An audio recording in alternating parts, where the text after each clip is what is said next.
Tonight on CTV News at 11:30. The status of a solar project in Sable Spanish Rivers is now being questioned. The public should have been consulted to see if they're amenable to a project this large. Residents say they don't like the idea of it so close to home. Plus, who's got the worst road? This is the worst year I've seen for potholes, and I mean big potholes. A popular campaign from CAA would like to know they're now accepting votes. And Ontario's Lieutenant Governor wraps up a two-day visit to West Nipissing. It's the first time that we have this kind of special guest. French speakers say it's a proud moment to hear from one of their own. CTV News at 11:30 with Ian Campbell and Rick Wyman with weather. Good evening. Thanks for staying up with us. We begin tonight with a death investigation in Elk Lake now underway involving the Ontario Provincial Police. The OPP were called to a convenience store on Pine Street around 4:10 yesterday afternoon, arresting a 30-year-old man. According to a news release, the man went into medical distress. He was rushed to the Englehart Hospital where he was pronounced dead. The province's Special Investigations Unit has now been assigned to the case. In other news, things got heated at times and North Bay Council appears at odds after two of their own were publicly dismissed from the Castle Home Long-Term Care Board. If you talk about deplorable and despicable actions, using those senior citizens as pawns, and quite frankly, that's exactly how I feel, is that you've used those senior citizens as pawns and fed them information that is incorrect and misleading. So your own description, I believe, is quite frankly coming back to haunt you. Mayor Jericho there making references to councillors Main and King. Councillors were asked in a motion to reject the Castle Home Board's request for new council representation after it voted the pair off. There was also a second request calling for the board's chair to appear before council. Both motions were voted down, but the votes were not unanimous. The status of a solar project proposed for Northern Ontario hangs in the balance after opposition from local residents. CTV's Angela Gemmell has more tonight from Massey. Underneath this blanket of snow is a farmer's field, but if a proposed project goes ahead, there could be solar panels instead of crops. People relocate here for the quality of life, for the natural element, for the lakes that we have, and I feel that needs to be protected. Bichette says she's just one of many residents and other local groups opposing the proposed Massey solar project. Still in the early stages of development, the 150 megawatt solar facility would be created by Potentia Renewables on this 600-acre property, roughly 12 kilometers outside of the town. There's a lot of provincially significant wetlands there. There's the cold spring there. It's also farmland, and part of the property actually backs onto Birch Lake, which has 15 fish spawning habitats. Potentia still needs to secure a contract with the independent system electricity operator, which could happen by April 14th. The mayor says council voted 6-1 to allow Potentia to apply to the ISEO based on proper zoning and the township's official plan. The mayor says opposition around the community to the solar project has led to misinformation, harassment, threats, and accusations of bribery. In a statement to CTV News, the company says the project would deliver economic and community benefits.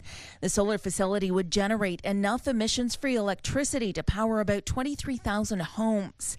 But Potentia does acknowledge the local concerns. If the project is selected, it would be required to undergo a comprehensive environmental assessment, including detailed hydrogeological and ecological studies with mitigation measures required for identified risks.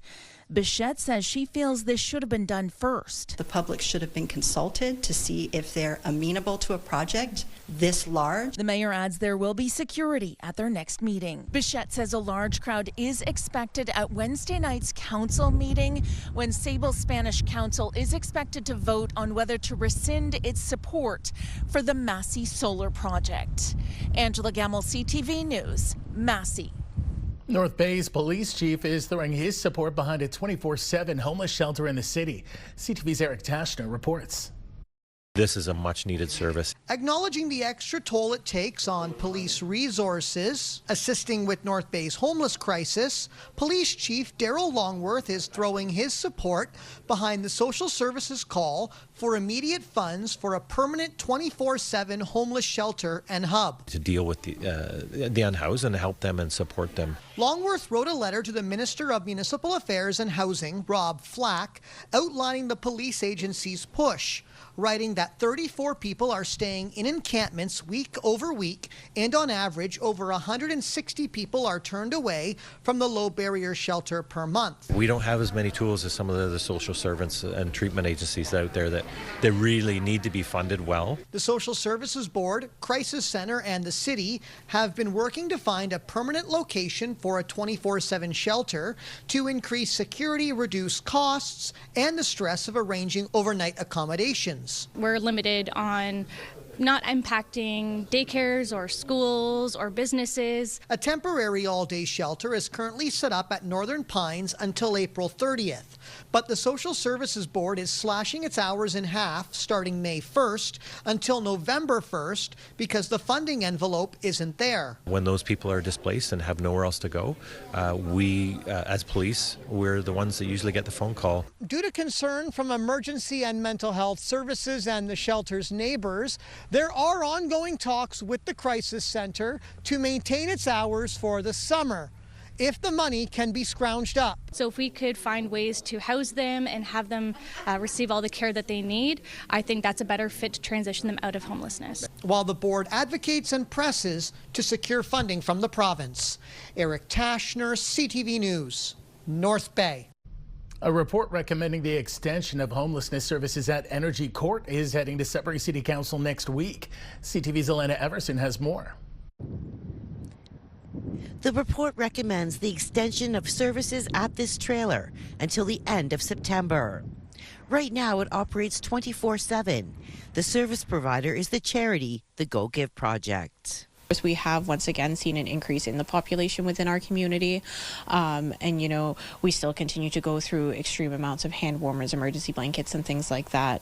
This storm also was very impactful. It did damage a lot of tents, and it created a lot of barriers for individuals to access services as they would normally. The extension of services from May to the end of September recommends the trailer at Energy Court operates as a drop-in 8 hours a day. Report is a recommendation that allows for a continuation of services at Energy Court. So we are looking at transitioning in springtime, from warming center to cooling center. This will allow us to continue to provide the existing services that we have in place currently, just at a reduced hours. The report says staff are exploring options to provide additional portable washrooms at the site from May to September. It will be presented to Council March 31st. The report includes information from profiles of 50 occupants of the Energy Court encampment site, developed by client navigators and community partners. It shows the prominent barriers to securing and maintaining housing include addiction-related challenges, 94%, mental health challenges, 86%, affordability or availability constraints, 70%. The report says efforts will continue to support occupants of the Energy Court encampment site to secure housing, and the plan is to close it in 2027. Alana Everson, CTV News, Sudbury. 30 Northeastern police officers are in the running for a provincial honor. In Sudbury, Constable Ryan Hutton is nominated for the Community Role Model Award. CTV's Amanda Hicks reports. After 25 years in policing, Sudbury Constable Ryan Hutton says he's seen the invisible toll the job can take on those on the front lines. I've been a part of numerous units where mental health was not on the forefront and it wasn't the priority. I've seen guys and girls have to leave units because of it, and I've seen them have to leave policing altogether. and that's not okay. A recent addition to the Mobile Crisis Rapid Response Team, he's become involved in local charity efforts. From the Ride for Mental Health and Wounded Warriors to push-up challenges to raise awareness for first responder PTSD. His advocacy led to his nomination for the Community Role Model category, one of 5 Hero of the Year awards distributed by the Police Association of Ontario. This year we've received over 160 nominations from across Ontario, with 30 coming from Northeastern Ontario. And so we're really looking forward to honoring the outstanding police personnel right from right across Ontario and shining a spotlight on those that really make an impact. Hutton says he sees this nomination as more than a personal accolade. He sees it as a platform to keep the conversation going about mental health amongst those in the line of duty. The more we talk about it, the more we can help people learn how to be resilient, and the more we can get ahead of it, then the better off everyone's going to be, and the easier it's going to be for people to manage the stress of the job. The winners will be honored at an awards ceremony in Windsor at the end of May. Amanda Hicks, CTV News, Sudbury. North Bay Police are sharing the results today of Project Exodus, a compliance check operation conducted last month. In partnership with OPP, the Bail Compliance Unit was focusing on active arrest warrants and ensuring those released were abiding by conditions laid out by the court. Police executed 93 warrants and arrested 7 suspects. 6 arrest warrants were issued for criminal offenses. Madame Edith Dumont. And there was applause and a standing ovation tonight as Edith Dumont, Ontario's Lieutenant Governor, entered Le Souper de la Francophonie, an annual dinner in Sturgeon Falls to celebrate French culture. Organized by Club Richelieu, it's the first time someone of this stature has spoken to the membership. Dumont, who is at the end of a 2-day tour of West Nipissing, also toured schools today. She tells CTV News we're fortunate to live in a world where young people like to speak more than one language. French and English, and sometimes some people are speaking other languages. I visited schools today where they speak 3 languages, so Anishinaabe, French, and English. And we share the importance today as Canadians and Ontarians to be able to, to interact with other people in their mother tongue. It's the first time that we have this kind of special guest. And yes, it's very exciting. And for the person we're honoring tonight, it's very exciting for him also. Dumont's speech tonight in French focused on community and embracing those cultures that make us unique. Time now for a short break here on CTV News. Coming up, Rick will have your full weather forecast. For now, here are the current conditions, and just a quick heads up for drivers. We're hearing Highway 11 is extremely icy. It's being closed now between Martin River to New Lisker due to multiple collisions and potential injuries. If you're out there, be careful. It is colder, minus 21 in Kapuskasing, minus 3 in Parry Sound. We'll have details after the break. Light precipitation will continue throughout the Northeast this week in the form of flurries, maybe some squalls, perhaps some rain or snow, and some milder temperatures. Let's check out the forecast radar. Here's our system that will affect us by tomorrow at around supper time. As you can see, predominantly snow and perhaps some rain-snow mix to the south and continuing right through. Now let's check out some of the numbers. Sudbury Nickel Belt, a couple of flurries for tomorrow. Well, 2 centimeters worth, high of +1. Some sleet on Thursday, rain or snow +1. -7 on Friday, sunshine. Saturday, chance of flurries. Sunday, chance of sleet, both at 30%. And Monday should be a nice one. 3 degrees, some sun and some cloud. In Sault Ste. Marie, Algoma, rain snow mix for tomorrow at 2. More of the same on Thursday at +1. -5 Friday to kickstart your weekend with the sunshine. Saturday, chance of flurries. Sunday, chance of sleet. -1, 2 degrees, your highs. And again, just like Sudbury, Monday, sun and cloud with a high of 4. Then there's Timmins, Cochrane, Kapuskasing. Snow tomorrow, 2 to 4 centimeters, and really an additional 2 to 4 at night tomorrow evening. -3 your high. Thursday, periods of snow, -8. -10 Friday, sun and cloud. Saturday, chance of flurries. More of the same on Sunday. Your highs -6, -1, and 1 degree on Monday with the chance of flurries once again. Temiskaming Shores and Kirkland Lake. Flurries tomorrow, 2 centimeters, a high of 0. Periods of snow Thursday, -3, -7 Friday with the sunshine. Saturday, chance of flurries and the chance of sleet Sunday. Again, both days at 30% and 2 degrees your expected high come Monday with the sun and cloud. A lot of familiarity with the forecast over the course of the next 7 days in Northeastern Ontario as that trend continues. North Bay, West Nipissing. Flurries for tomorrow at 2 centimeters, an expected high of 2. Sleet on Thursday, 2 degrees, -6 Friday, sunshine. Chance of flurries and chance of sleet Saturday and Sunday, -3, +1 your temperatures, and 4 degrees on Monday, again with the sun and clouds. So, Ian, pretty well, as we said before, a little bit of everything over the course of the next couple of days. Some sun, some cloud, some sleet, some rain, some snow, and of course some flurry activity. Back to you. Thanks, Rick. The boil water advisory is now over for the town of Englehart. This afternoon, Northeastern Public Health confirming over social media that the water results are now satisfactory. A boil water order had been put in place over the weekend after a loss of power in the area. Students and union members gathered outside Queen's Park this afternoon to protest the Ford government's recent changes to OSAP. CTV Siobhan Morris reports. Outside the legislature, students from across Ontario make noise about a shift in OSAP. Shut it down! It means they'll have to lean harder on loans they have to pay back. These funds will really help me, get on my feet, especially afterwards I plan on going to law school, so that's going to draw me in even more debt. Brenna's rethinking her plan to study early childhood education this fall. I don't come from generational wealth. I'm on my own when it comes to college. I'm not getting any support from my family. I also don't have a job right now. I've been looking for months. Dahlia's already tapping into OSAP grants on a path she hopes will lead to a career in gynecology. I'm possibly looking at completely throwing away a dream I've had since I was 4. Inside the legislature, the leader of the opposition says students feel like they're slipping through the cracks. They're just asking for a chance, a fair chance to finish what they started or start at all. The minister insists there is help available. There's many different opportunities for bursaries and grants. Our universities give $1.8 billion of bursaries and grants every single year, as well as our student access guarantee. To the Liberals, that sounds like you need to go more into debt. We're going to make it harder for you. We're piling on the debt.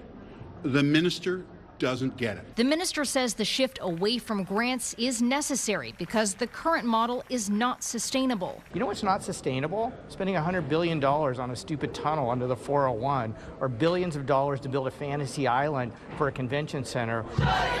Students aren't thrilled with the idea of more loans, whether they're through OSAP or a bank. Loans are always really difficult because you have to pay them back, and that's even more money that's being drained from your wallet. Worried about getting a job to fill in a financial hole after graduation. This provincial government has been doing bugger all to help people when they come out of university get jobs, and now they're attacking people trying to get into university and college. The government has called any debt an investment in the future. It's also pumping over $6 billion more into post-secondary education over the next 4 years. Siobhan Morris, CTV News. Pothole season is quickly approaching if it's not here already. And the CAA has one important question for drivers. Who's got the worst roads? CTV's Madison Merrier reports. As the snow continues to fall on the streets of Greater Sudbury, potholes are sometimes hard to spot, but easy to feel. Well, I think there's lots of them. That's what I think. As far as, taking care of them, I don't know how to do that, or I don't know if they know how to do it, but it's definitely an ongoing thing. Right now, they're about the worst it's ever been. I've lived in Sudbury for 79 years, and this is the worst year I've seen for potholes, and I mean big potholes, where I blew a tire on my truck once, and now everybody I know is having problems with their cars. Their comments are timely. CAA's Worst Roads campaign has just begun. It's a perfect opportunity to advocate for change and have your voices heard. right? And it serves as another alternative to communicate to your elected representatives of what you're feeling about the state of the roads. And we welcome all road users. It could be motorists, it could be public transit users. Public nominations opened up today, and Sudbury is no stranger to the list. In 2025, the city took 3 spots on the Northern Regional Top 5 list. At number 1 is Panache Lake Road. A lot of the roads, in Sudbury and North Bay, Sault Ste. Marie with McNabb Street, they got onto our Northern Regional list last year. That there are infrastructure projects going on with these roads. Premier Road in North Bay, they're going through a large-scale infrastructure project. So it's good to see that municipalities are paying attention to this. Officials with the city say crews are focused on snow removal. However, our cameras did spot a pothole repair crew on Burton Avenue. The cracks and bumps are caused by the freeze and thaw cycle. And with warmer weather on the horizon, roads may get worse before they get better. Madison Marier, CTV News, Sudbury. Still ahead tonight on CTV News. Curling's taken over an ice pad in the city of Sudbury's south end. More on that in a moment.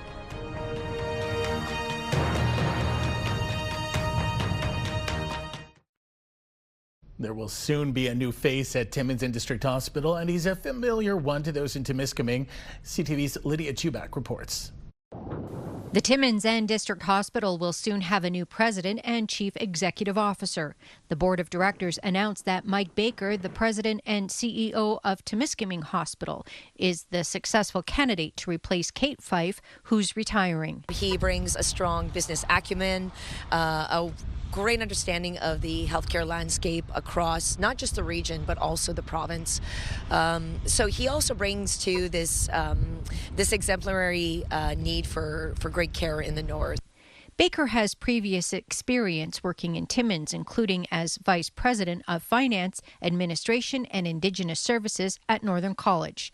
He held the leadership role at Timiskaming Hospital for 8 years and understands the challenges the healthcare sector endures. The challenges are real, and you need to step up, and you need to make sure that the service levels in Timmins and in the Cochrane District in total don't change because of the challenges that are there. And I've put a lot of emphasis on relationships and being positive, be proactive, use evidence to come up with solutions, and it's worked out well for us. So I think I look at it as a challenge. It's daunting for sure, but I look at it as a challenge that I want to step up to, and I want to be an influencer, and I want to make things better. Baker also serves on the Ontario Hospital Association as the chair of the Finance and Audit Committee. He says his role with the association has helped the provincial government understand the North's vast geography.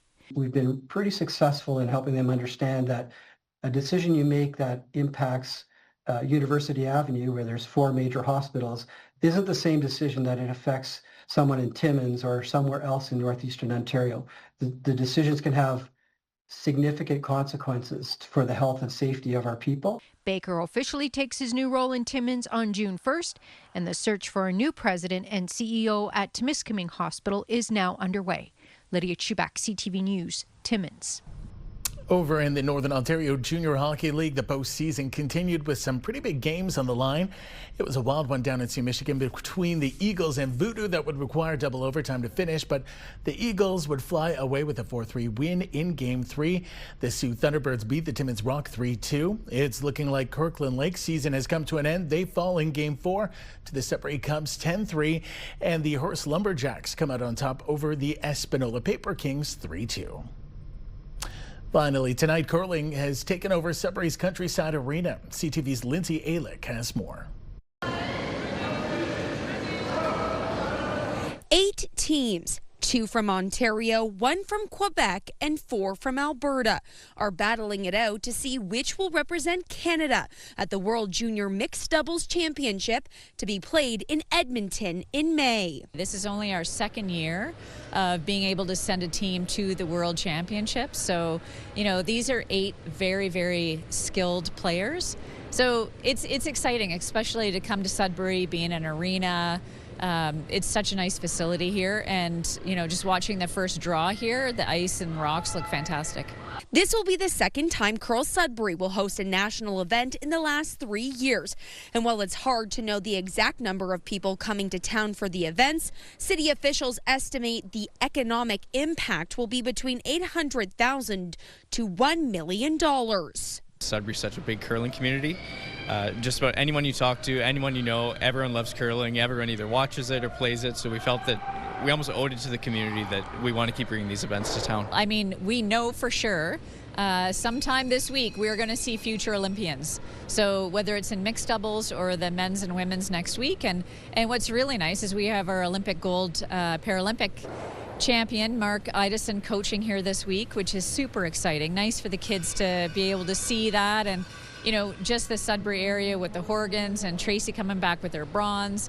So I think there's a lot of excitement because it's like, hey, I can do this too. The U21 Mixed Doubles Championships wrap up on the 27th, with the U20 Championships taking place the next day and will run until April 4th. Lindsay Alick, CTV News, Sudbury. Exciting stuff. That's our newscast this Tuesday night. Thanks for watching. We'll see you tomorrow. Good night.